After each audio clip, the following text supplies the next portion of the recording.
What's up guys, Matt back again with another unboxing video, and today we are continuing the Dragon Ball vs. Omnibus Ultra series with Ultimate Piccolo.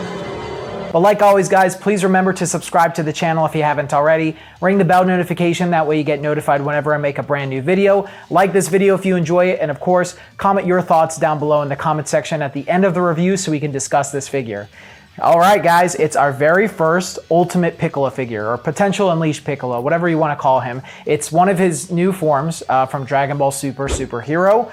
It is not that different. He gets a little bit buffer. He turns like lime green, yellowish, greenish. I don't know what you want to call it instead of just a pure green. It's not like that different from his regular form, but you know, I still like it, and of course I need the representation. He's reusing some assets from the recent Dragon Ball Superhero Kuji. You can catch that playlist of the entire set for review right here. But let's dive into this thing. Let's see if it's worth buying. So like always, we'll give some background on the figure, do some size comparisons, and then of course give our final thoughts and a rating at the end out of 7 Dragon Balls. Let's go.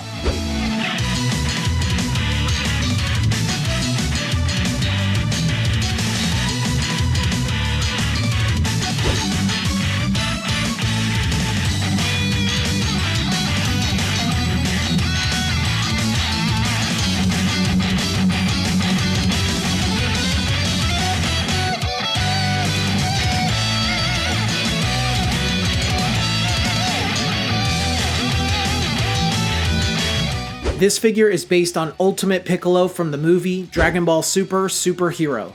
It's based on Piccolo transforming into his new form before fighting Gamma 2. Ichiban Kuji is a limited run lottery system created by banpresto. These figures are usually exclusive to Japan and will have their overseas or Ichibansho versions released in limited quantity if at all.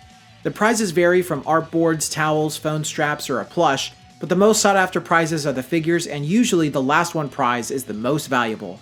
This set consists of Super Saiyan Gohan, Ultimate Piccolo, Imperfect Cell, Super Saiyan Goku, Super Saiyan Trunks, Majin Vegeta, and Majin Buu. This Kuji set was released in Japan on October 15th, 2022, and will have an overseas release except for Majin Buu. The only slight variation of this figure is his base form from this year's Ichiban Kuji for Dragon Ball Super Hero. You can find this figure in the links in the description for about $65. This figure is made of PVC and ABS. He stands at just under 8 inches.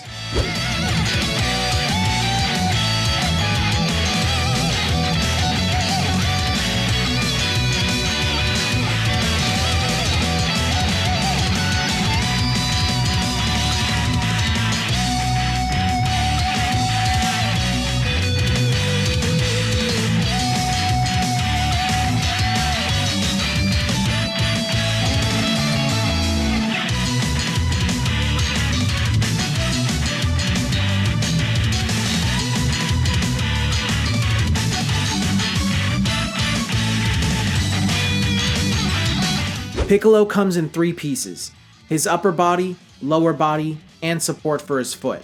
I thought this was going to be a completely lazy recolor of the Superhero Masterlise figure, but it turns out there are small details that make him a little more different than I expected. His likeness is perfect. Unlike the previous variation of this figure, it seems they went with more details around his face rather than the flat depiction we got in his base form. They added a healthy amount of shading, bolding on his eyes, and you can see the accents around his eyes a lot better. I love the way they sculpt his teeth too. Paint and shading are great. While this form isn't too much of a departure from Piccolo's regular form, it does certainly pop and stand out from your standard fare. I love the lime green color for his skin, and the subtle shading seems to stand out a lot more. His gi is also a lighter purple and has subtle shading all over. Size and scaling are perfect too. He is slightly taller than the base form, as he should be, since Piccolo does gain some size when transforming. Don't be deceived by his height since he's bent over. This Piccolo still sizes up well with many other figures. Finally, his sculpt is good, but it is technically still a recycled sculpt for the most part.